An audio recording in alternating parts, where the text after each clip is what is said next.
Should we wait to see if Andrew's talk has overflowed and then people come down?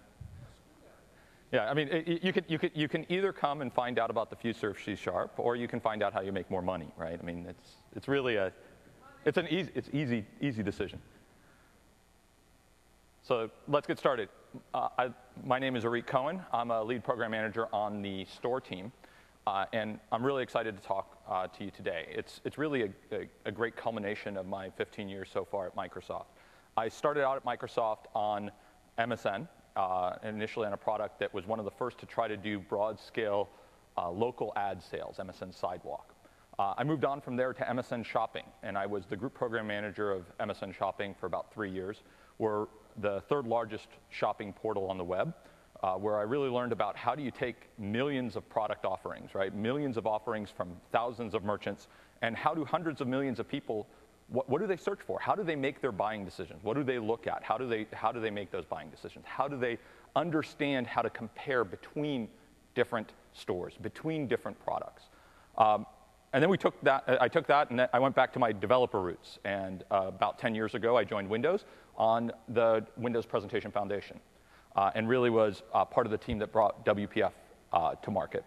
And really about how do you make it easy for developers to build stuff.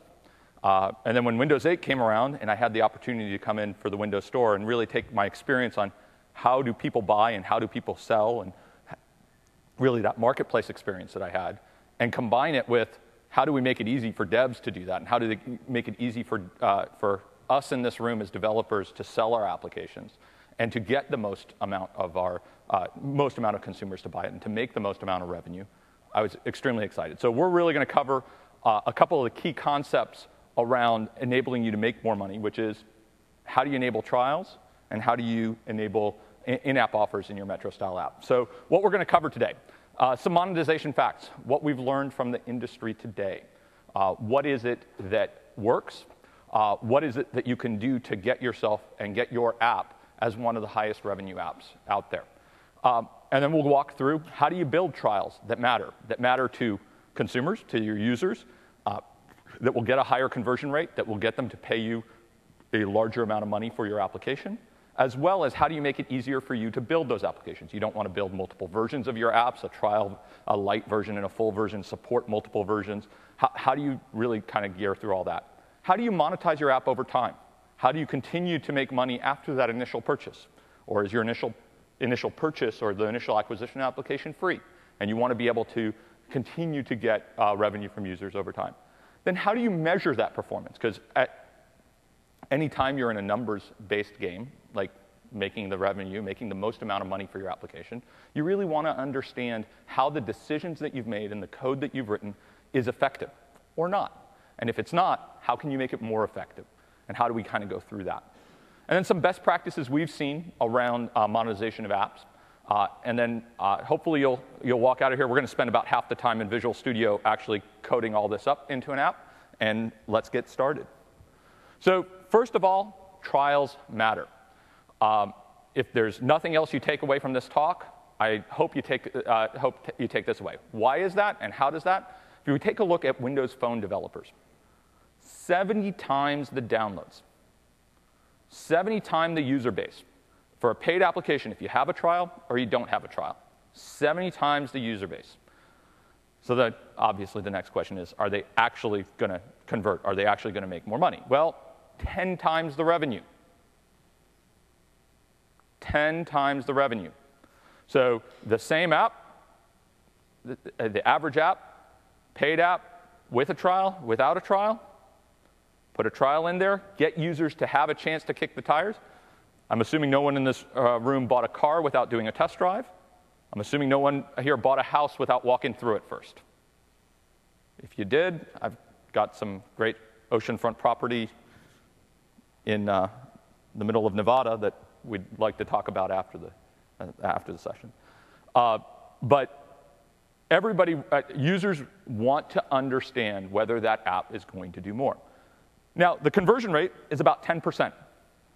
So about 10% of the users who download the trial will make that purchase. For good apps that do a good job of exposing what their value is, it's a little bit higher, et cetera, et cetera. Now, the interesting thing to realize here is if you run the math, and I'm pretty sure everybody here will, that means people are willing to pay more for an app that they have a trial of, that they've already kicked the tires, that they understand what it can do. So that's a great way to kind of get that initial purchase from them. And in fact, they're doing that conversion pretty quickly. About half of the conversions that happen from trial to the full version of your app on Windows Phone is happening within the first day. So within a day of a user downloading your trial, kicking the tires, playing around with it, seeing that it actually does what you told them it was going to do, it meets their needs, they're willing to convert. So that's great. That's how you get the additional revenue when you actually get them to do the initial acquisition of your app. But I'm greedy. I want to understand how to make more money afterwards. I'm assuming if you're here at 9 a.m. after the attendee party, you might be a little bit. Greed is sometimes good. So in-app offers is really the way to do that. And how do you monetize over time? How do you, after you get the initial acquisition of the user and the initial purchase from there, how do you get them to pay you additional revenue? And if you take a look at the top 200 apps across the various app stores out there, whether that be the iTunes store for iPhone, iPad, BlackBerry, Android, Windows Phone, Distimo looked at this, and 72%, nearly 3/4 of all the revenue from the top 200 apps comes from apps that feature in-app offers. So you want to get to be one of those top 200 apps. I know I wouldn't mind if something I was doing on the side would get into that list. You want to be able to continue to monetize over time. In fact, nearly half, 48% of that revenue, comes solely from in-app offers. So they gave away the initial version of the app. It's free, popularly known as the kind of freemium model, and then monetized over time there. So half of the revenue of the top 200 apps is coming solely from in-app offers. Those apps are free for the user to get, to love, to get hooked on, and then to continue to make revenue from it. And this shows that users are willing to pay. They're willing to pay for ongoing value over time. So with that, how does Windows 8 and the Metro-style apps, and how do you take advantage of the Windows Store there? And if you were at Ted's session yesterday about introducing the Windows Store, he talked a little bit about this. And one of the first and foremost options is flexibility. It's really one of the core principles that we really took to heart when we were looking at the Windows Store. So the first thing is, hey, you've got something. You've got something that works for millions of users. You've got the payment instruments from them. You know how to do the commerce worldwide. You've got existing relationships. Hey, you're a book publisher. You've got relationships with individual content producers. You've got your own billing infrastructure. You've got your own relationships already with those customers. You want to use that system? Great. Feel free. We're not going to force you to use the system that we have. So you have your own thing for doing in-app purchases, your own model for doing that. You have your own billing system. Feel free to use it. We hope that you'll use ours. We think that we'll provide some value. We'll go into a lot more details about the value that we do provide. But you got one that works? Great. You don't have one that works? Maybe you want to go ad-supported. Maybe it's a free app that's ad-supported. You want to use our ad control? Microsoft will come out with an ad control. We believe it will be industry-leading. It will be a very effective option for you. Don't want to use that one? Great. As long as it meets the technical certification requirements of a Metro-style app and meets the onboarding requirements of the store, no problem. Technical certification requirements, you want to know whether it does? Well, you've got all the tools in the build that you have right now to understand whether it does. You can run the certification kit on your app and all of its associated controls. Passes? Great. Use that one. But now let's say you don't have an existing infrastructure that works for tens, hundreds of millions of users worldwide, and you want to sell your application on the store. Well, what is it that Windows can provide there? And really, the Windows Store will provide a set of APIs at the Windows runtime level that enables you to do those purchases. So when you onboard, you can set the price tier for your app. You're in charge of that price. And we will take care of enabling it for consumers to not have to re-enter their payment information if they already have paid for any other application on the Windows Store. We'll take care of having local payment options around the world, and really make it easy for that initial acquisition and initial purchase of the app. Well, and what do we offer there? For a one-time purchase of the app, we really offer a bunch of APIs and features to enable you to do additional trials. As we talked about, trials matter. It's a way to get 10 times the revenue. Well, we give you some very easy APIs and the way to do it without any code. So whether that's a time-limited trial, like I would like this app to stop running after 7 days, and we'll take care of all the mechanics of, hey, has this user already downloaded on one machine or another machine? When did that 7-day clock start? What happens when the 7 days run out? Will the app still run? Well, no, it won't, with 0 lines of code that you have to write. Or there are apps that doesn't make that much sense for. You might want to do feature-differentiated trials, where you actually have some functionality that is only enabled when you have the full version of the app. We'll go into a lot more details of how you can do that. And then you want to do purchases over time. There's a couple different ways that we look at that. One is something that you buy and it's yours forever, right? A persistent purchase. I bought level 2 of the game. It's mine forever. Mine. I can install it on my multiple machines. The state of that purchase and the in-app offer purchase roams between those machines automatically without you having to do anything. But it is the user's forever. On the flip side, there are times that you want to give something that expires over time. I want to offer a special deal right now for 30 days access to the premium content in my app. And that's different based on when the user made that purchase and that. And similar to the trials mechanism, we take care of all of that timing and the enforcement of that, and really roam it from machine to machine and from the user perspective, and give you the capability to have purchases that expire over time.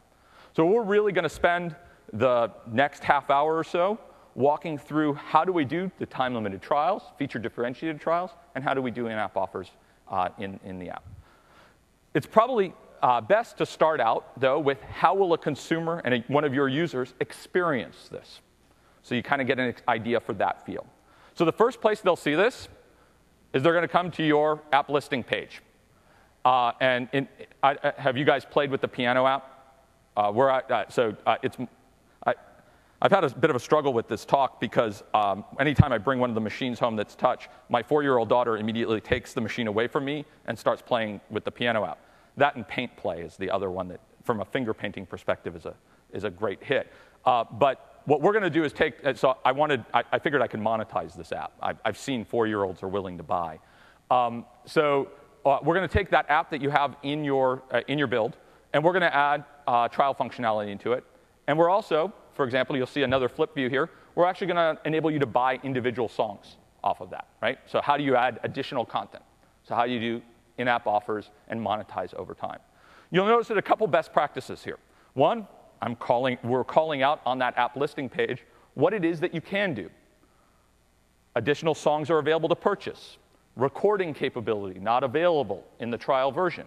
Really setting the user's expectations about what do they get from the trial version, and making it very easy for them to just click try and get started. So with that, let's flip over here to the demo machine. Really?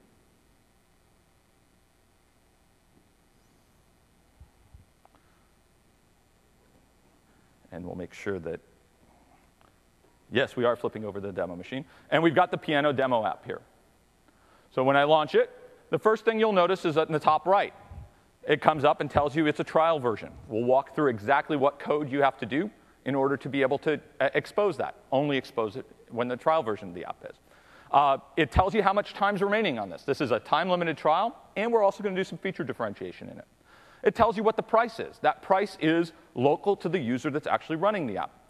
So and that pricing can obviously change. You're in control of that pricing. You can go change that pricing when you want to.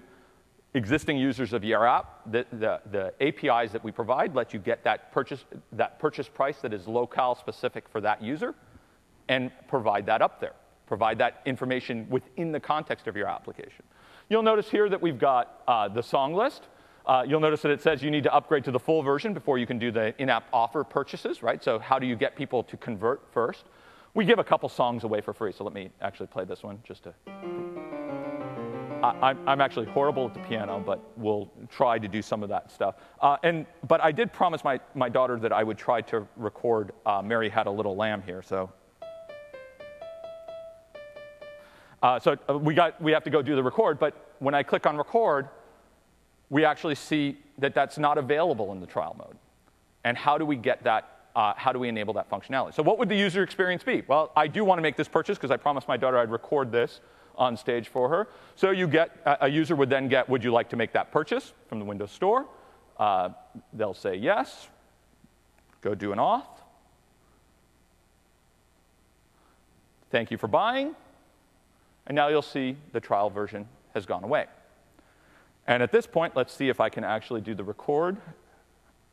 I get this right about 5 out of 10 times on stage.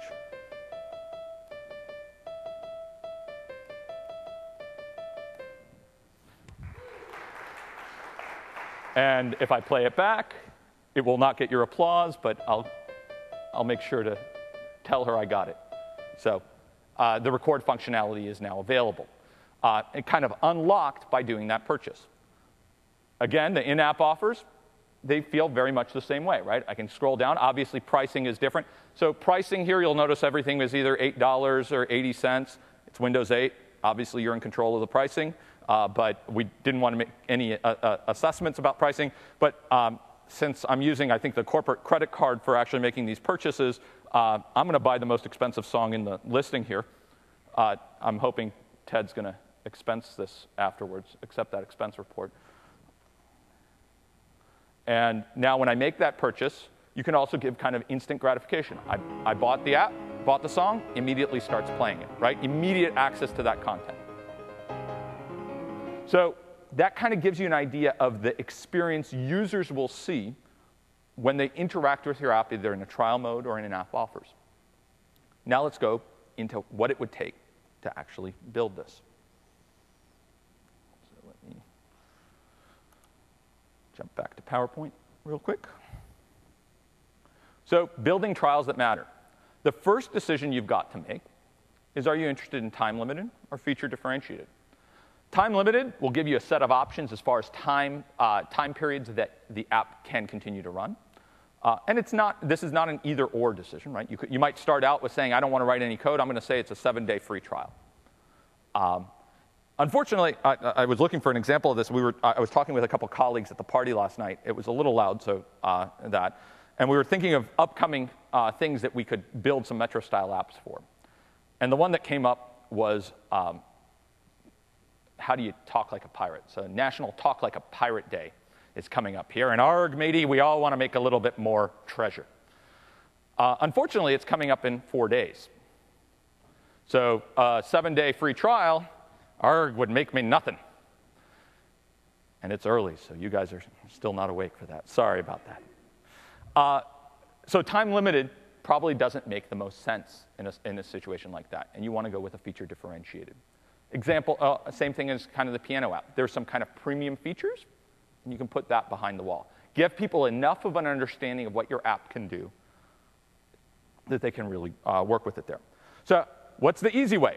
Well, when you upload the app, and you saw this when Antoine did the demo on, I guess it was Tuesday morning, you get to set your price, and you get to choose a trial period.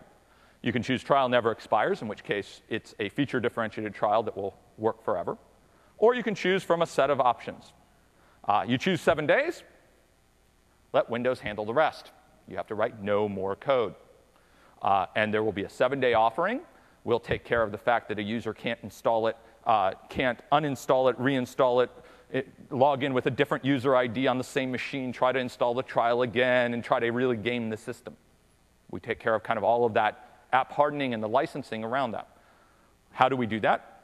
Well, along with the app, when an install happens, comes down an app license. It describes the rights that that user has to that app. We give you access via a set of APIs to look at that information. And we also look at that information every time the app gets launched. So try to launch the app, and the app trial has expired, and you'll get redirected to that same app listing page with a nice message saying, thank you for trying the trial version of the application. Would you like to upgrade to the full version? But obviously, there are situations where you're going to want to do more, right? You're going to want to encourage people within your app to make that conversion from the trial to the full version. And you want them to do that within the experience and the seamless experience of your app running. So how do we do that?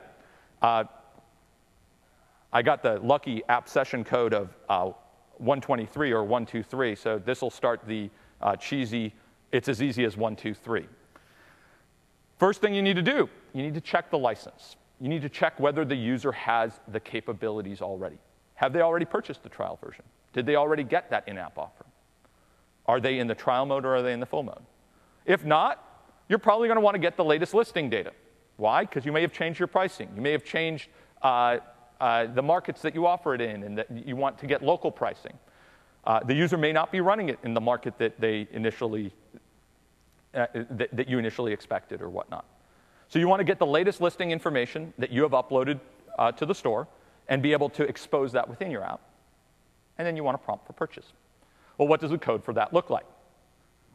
OK, nobody asked that question, but we're going to show it anyway. First thing is you need to check the license. You'll notice that you go to Windows application model store current product. That gets the information about the app that's running. Want to get the license information? Just as simple as current product.license information. So it's part of the Windows runtime. I think the examples I'm going to show you here are in JavaScript and HTML. Obviously can be done in C++, in C#, XAML. Choose your favorite language, as long as it's a Metro-style app.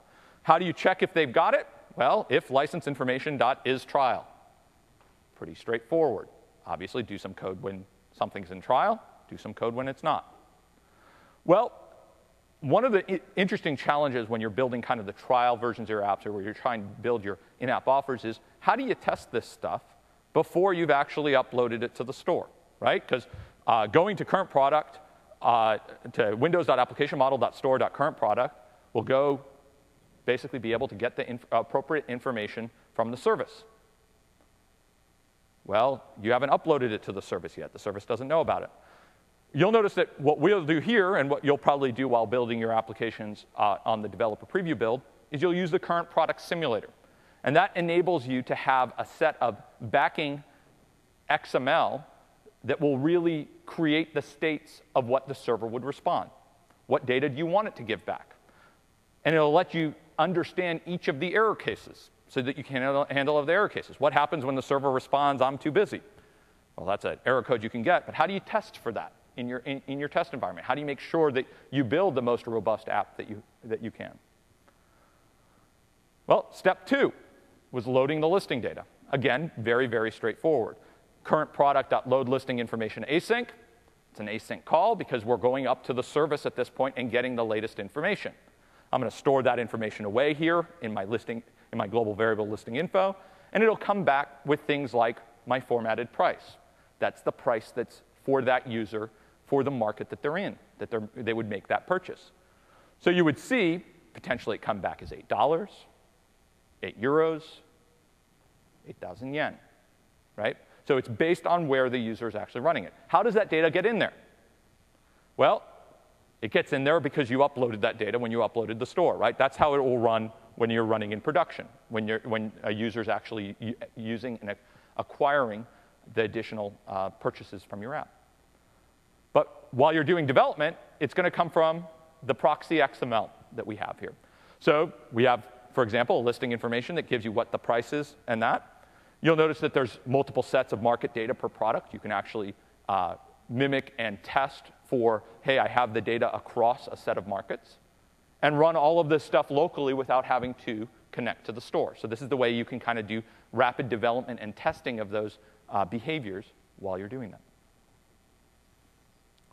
How do you prompt for purchase? Well, I guess if you were in C#, you would be using the awaits keyword. Here, we're just going to do a .then. So request product purchase async, handle the success, and handle the failure.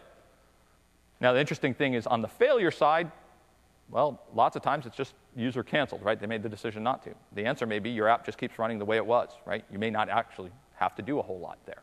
But if you want to handle, and we'll give you an error code that tells you whether the user canceled or what was the reason that the failure happened, if you'd like to do some follow-up there. So with that, let's jump in and actually do that, create that code.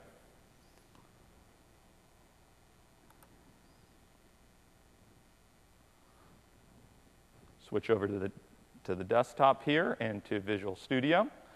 And here's the store proxy XML that I was talking about. You've got the listing information that has all my pricing. And I've got piano.html that is really just the all the HTML for the thing. And we've got a blank money.js that we need to get started with. So I'm going to start out by bringing in my initialization code. And just like we had talked about on the slide, the first thing I do is go get my current product. I grab the license information for that. I'm actually creating a global object for my listing info that I'll keep that data around afterwards. And here I've actually got, I don't know how many of you have played with the WinJS binding and the data binding there. There's some good samples up on MSDN and dev.microsoft.com for that. But here I'm creating kind of a proxy object because I actually want to do, if you think about that button that we want to put up in the corner, I want to put both listing information and license information at the same time. So I've created kind of a proxy object where I keep both my is it in trial, what the expiration date, and the formatted price, and make that available for binding up to the HTML in the application.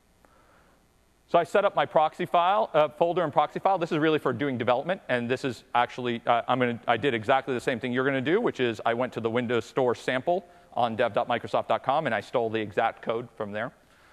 So it's really kind of loading that.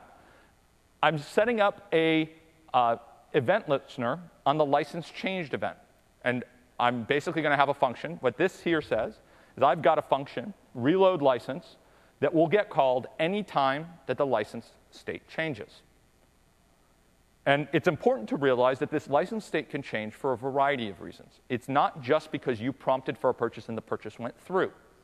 It could also happen because while your app is running, the trial expired. So now you'd get a license change, and is trial would now be false. And is active would be false. Or it could be because they made the purchase on another machine.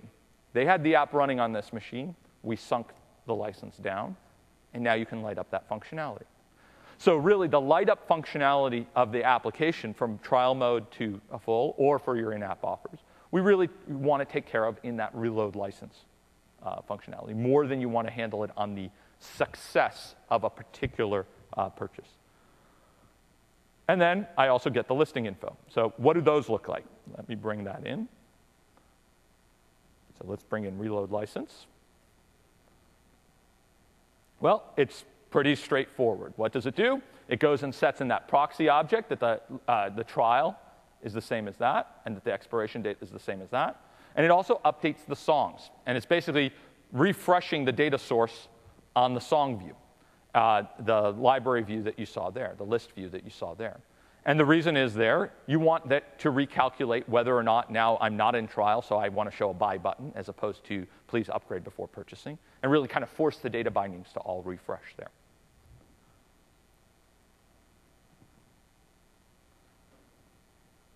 Listing info, just as simple as we saw before. This is the result that comes back. I store my listing info up in my global object so that I can access it for some additional stuff later. And I take my product licensing data, which is my proxy object, and I put the listing.formatted price in there. Again, I want to update the songs because I want to update them with the actual final pricing, right? So if that pricing changes, you can do that. Catch that. So with that, I think I've got everything I need for right now in my money.js. Let's go over to my piano.html. And we go, I did not get to the right bookmark. So the first thing I'm going to want to do is I'm going to want to make sure I call that initialize store function. The next thing I'm going to want to do is I'm going to want to add that trial button into the HTML. So here I am in my HTML right by kind of the div for where it said piano across the top, right? That's the image here. And I wanted to layer that trial button right around there. So I'm going to go bring that in. And you'll notice that I do a couple things here. Well, the first thing is I've got a data binding to the style.display with the isTrial saying, hey, I'd like to hide this if it's in the full version, right? I only want to display this when I'm in the trial version. And we'll walk through kind of those converters and that code afterwards. What do I want to do when that button gets clicked on? Well, I want to call the convert trial to full function.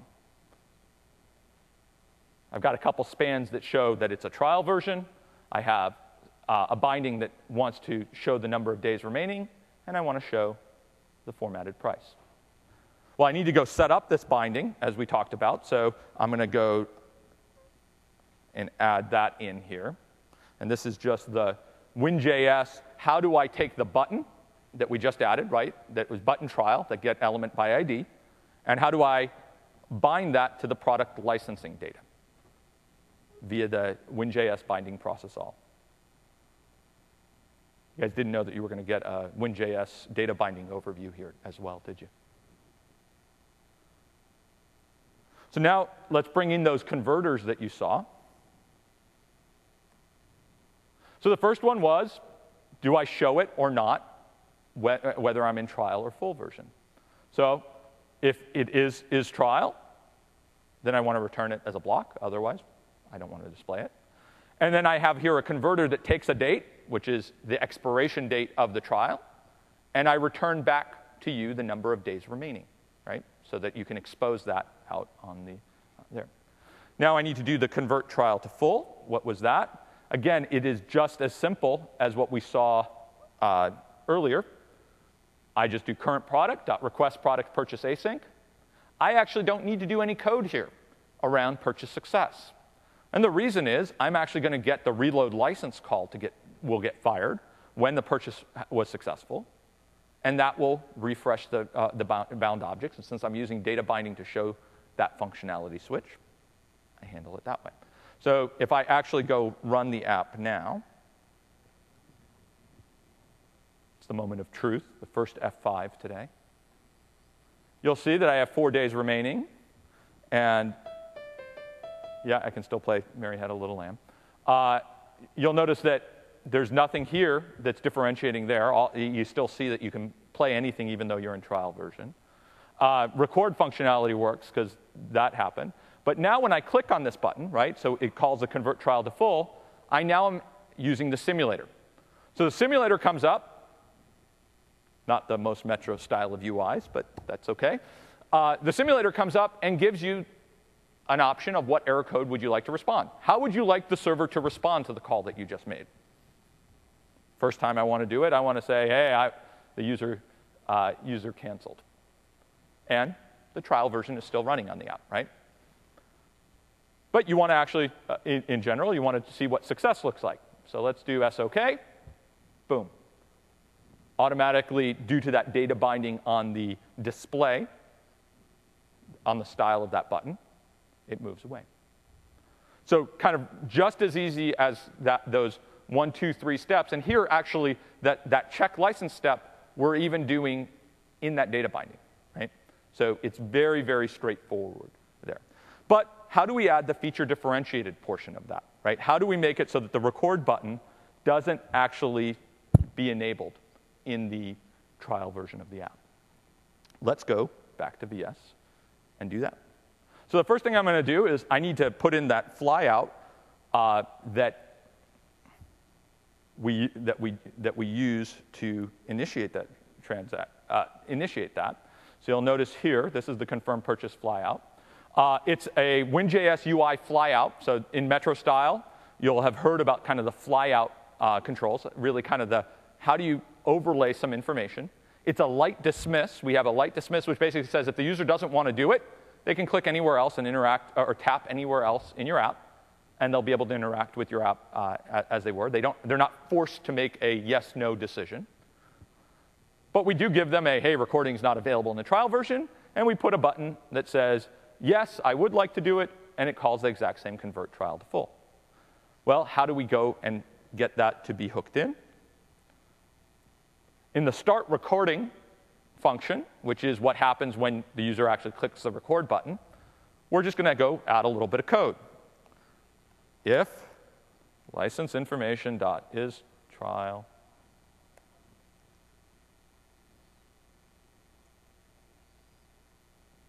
Not that complicated. Pretty darn simple.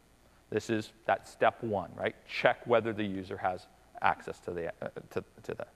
If they don't, go do the action that you want to do, which in this case is I want to show the flyout. And I grab that flyout element, get the control, and call .show on it.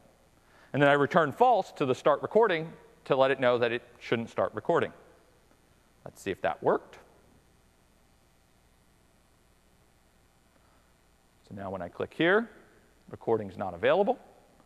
As I mentioned before, it's light dismiss, so if I go touch up here and want to interact with the app directly, I can. I'm not forced to go make that initial purchase. This is really kind of some of the best practices from a UI guidelines perspective and what makes a Metro-style app that you heard Jensen talk about on Tuesday. And then you want to make that purchase. Great. Again, providing the same simulator experience that we had talked about before. Yep, I want to do it. Great. Now recording is enabled. It's just that simple. So we talked about how do we do trials. Let's go back and talk a little bit about in-app offers.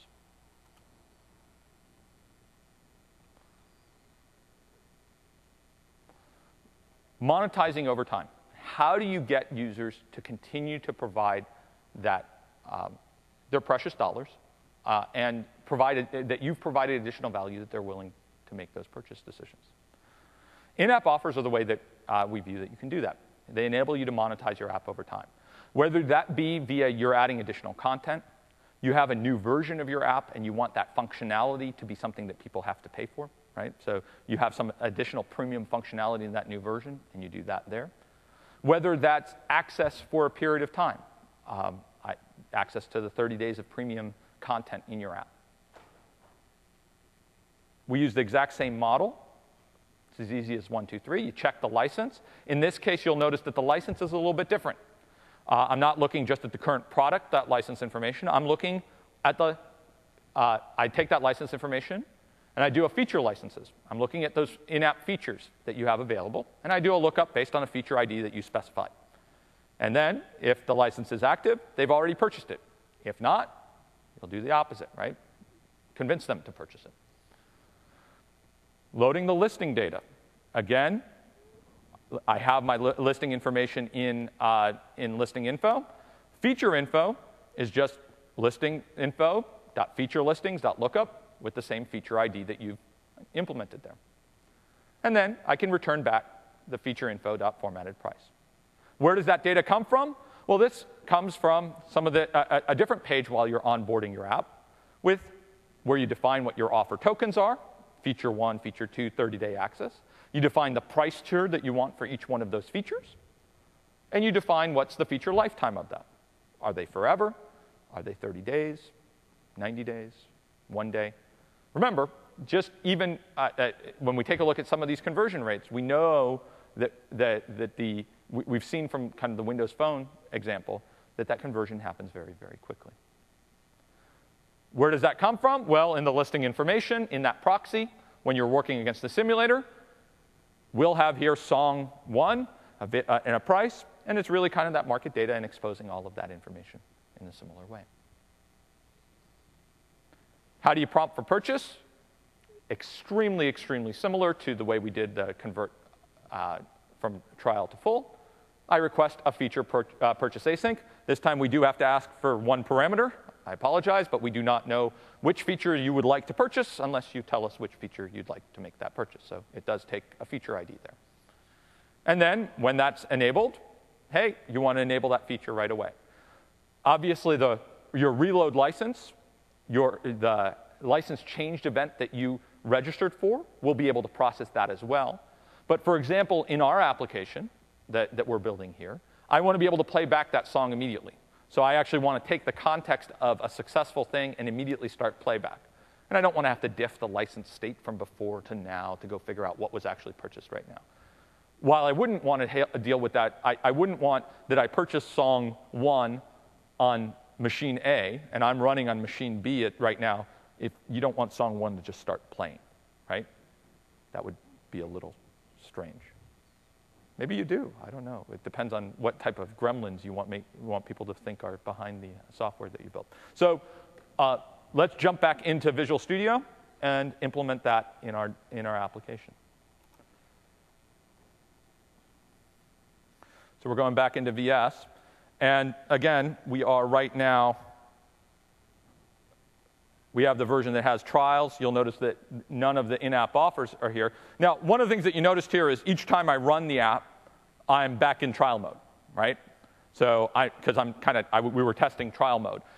That becomes a tad bit cumbersome when you're testing in-app offers where you have to convert from trial to full beforehand. And you may actually want to test what the behavior of your app is while you're in full version of the app. So let me actually go back into Visual Studio. And if we take a look at that store proxy.xml, we talked a lot about kind of this listing information chunk, and you'll see that it's exactly the same as we showed on those 1, 2, 3 slides. But now let me close off listing information, and there's another chunk, which is license information. And that really lets you set up what is the user's state when they run that app.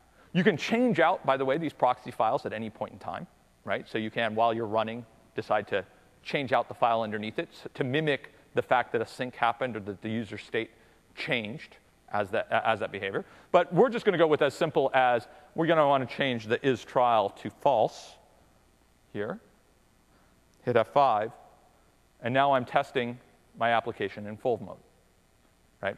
So you're in control with the simulator of testing what is the behavior that the server gives and what is that license state that the user has on their machine, so that you can really test all the different configurations and combinations. Now, granted, we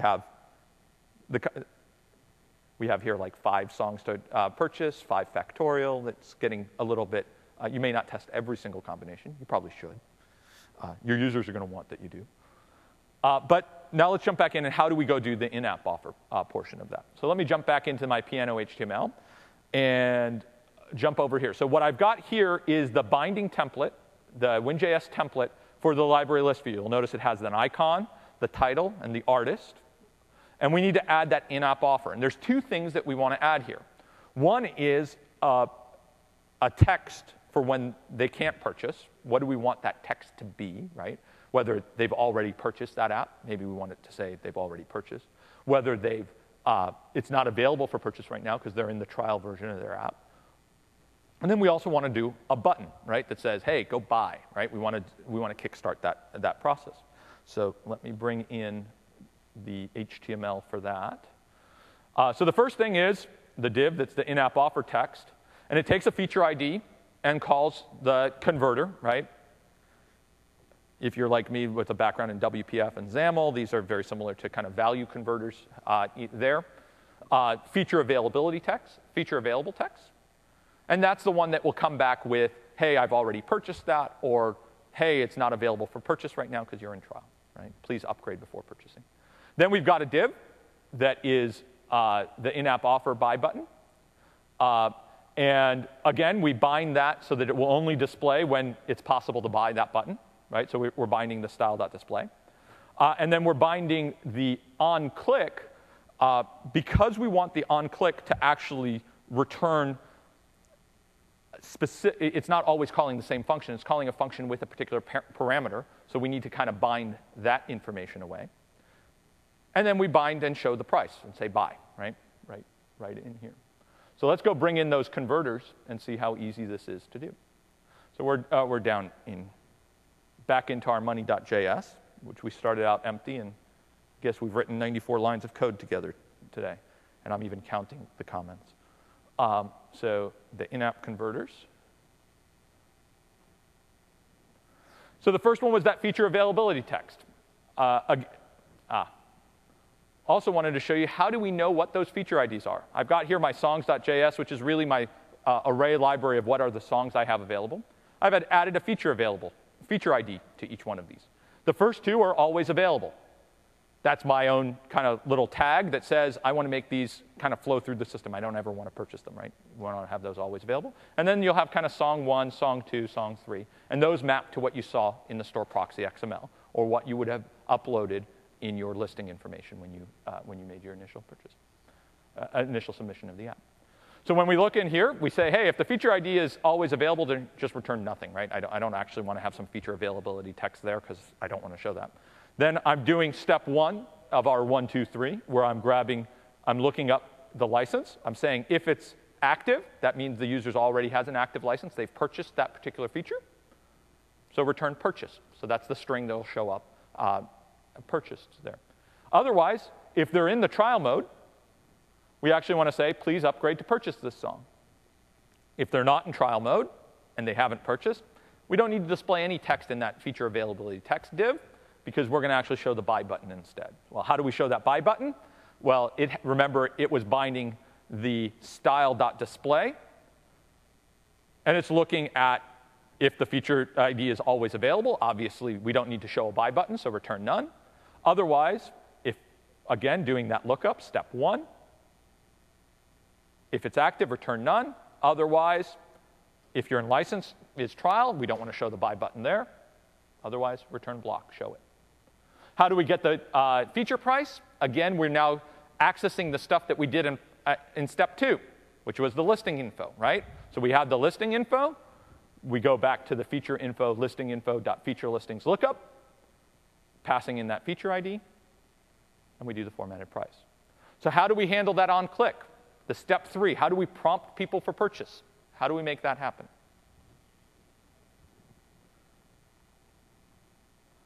So let's purchase the feature.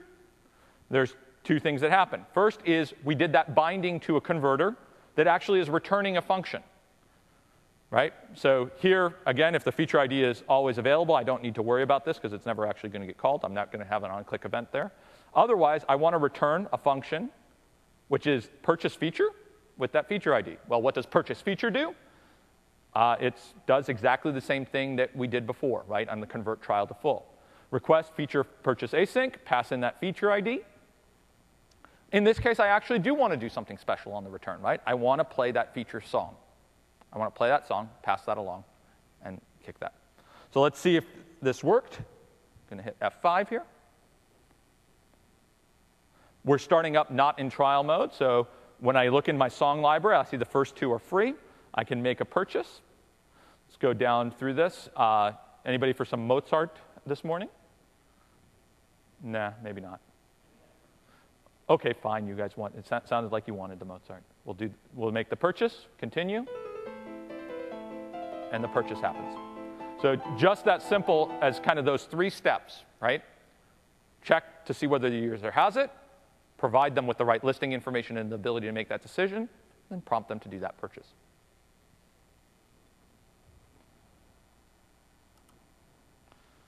So we've now added both trials and in-app offers into an app. We did it in 48 minutes so far. How do you tell whether you're successful in that? How can you measure that performance? One thing Ted talked about yesterday in introducing to the Windows Store, he walked through some of the analytics that we'll provide. And those are very important. We take a look at the trial conversion, right? It's really all around a conversion funnel. You start out with how many people saw your app on the app listing view, how many people downloaded the trial, and how many people purchased it here. Looks like this particular app was a little less effective than an average app as far as getting the conversion rate, right? It's about a 9% conversion rate on this one, 8%. We also give you the data of how many of those people purchased it initially versus how many people purchased it after the trial, and let you slice and dice the data, obviously, in a variety of different ways. And how do you relate in that app against other apps in that category, against the top apps? We all want to be one of the top apps. I actually want you guys to be one of the top apps too, which is why I'm talking about it. Otherwise, I just want my apps to be at the top and that. But you can kind of take a look over time and understand, are the differences seasonal? Are they affected by the general, like, hey, the music subcategory is just not as interesting for some reason at a particular point in time? Or how are you trending versus the top apps? How can you move yourself up there? How can you be one of those top apps? Similarly, on in-app purchases, you want to understand which of these things are selling hot, when. Are you doing things, and you know, hey, is the reason that on the 12th there I took a dip in sales because my service was down? Is it due to the fact that I changed my pricing and then I said, oops, that didn't work? Is it because a big app from a competitor came out at that point in time and tanked my sales, and now I had to build back my user base? Really kind of giving you the analysis tools and the data to be able to understand whether the decisions that you've made around how to monetize your app are successful, and let you change them, right? You may have started out and said, my trial conversion rate is very poor, and that's because everyone's just got the full version. Maybe I'll put some more stuff behind the feature differentiated trial and make it available that way. So some best practices as you look through this. First, you're going to want one app for both trial and full functionality. Your users want this too. Nothing frustrates a user more than they've got hooked on an app, they've entered a bunch of data, they've customized it, they've got the great Metro-style experience that they want, and then they get told, oh, go download that app over there and go re-customize it. Go redo all my stuff. You just created another hurdle for them of migrating their data, migrating their settings, migrating their functionality. And some are going to decide, nah, you know what, I'll just deal with the trial version. It did what I wanted it to do. I loved it. Why am I going to go mess around? It also makes it a lot easier for you, right? There's one version. That means that there's only one version to service. There's only one version to update. You can actually provide that functionality and upgrades to all your existing base, even if they're trial users, and really kind of continue to kind of convince them of the functionality and the feature set that your app has. You want to register that callback for license changes, right? That you want to process that reload license call. If you don't, then in reality, if you chose to do a 7-day free trial, you decided to write no code, well, when 7 days are up, if that app is running, it'll still run. Because we don't want to just kill an app on a user without them knowing about it. We'll let you be able to message to a user on the trial information. If you don't do anything, if you don't register for license changes, we'll take care of it on the next run of the app. But you'll have people kind of using your app past that license. They'll wonder why when they made a purchase over here, it didn't work over here. You're going to get some more support calls or emails or your forums. Or your ratings will go down because users will be like, hey, it doesn't really work the way I expected it to. You want to tell users about the trial limitations. Don't tell them they get all the apples and oranges that they could eat and then give them one of each. You want to give them enough feeling in that trial version of the app that they understand what your app can do for them. You don't have to give away all the crown jewels and all the premium functionality, but you want to give them the ability to make an informed decision to make that purchase. What we've seen is if they do have that data, if they do make an informed decision, they're willing to pay more, they're willing to get you 10 times the revenue. I don't think anyone's going to turn that down. Make the purchases expected. Similarly, we could have just had click on the record button and it immediately popped up with a please upgrade to the full version of your app. But you want to give people a context. Why is it that when I clicked on record, I need to go make a purchase? How do I understand and trust that the purchase transactions will work appropriately there? And last, you want to increase value over time. Whether that's new functionality that you provide, new content, refreshes to your app.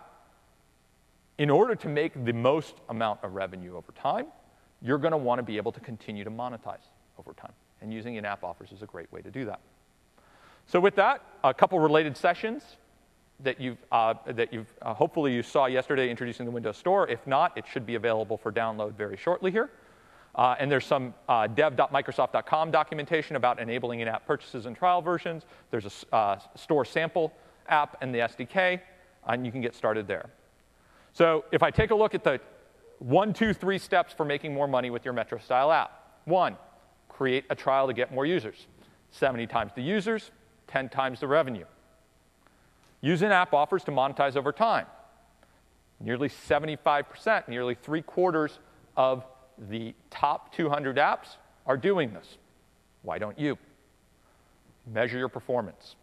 Understand what works, understand what doesn't, and make sure that you can get your Metro-style app out to as many users and make the most amount of money. Thank you very much.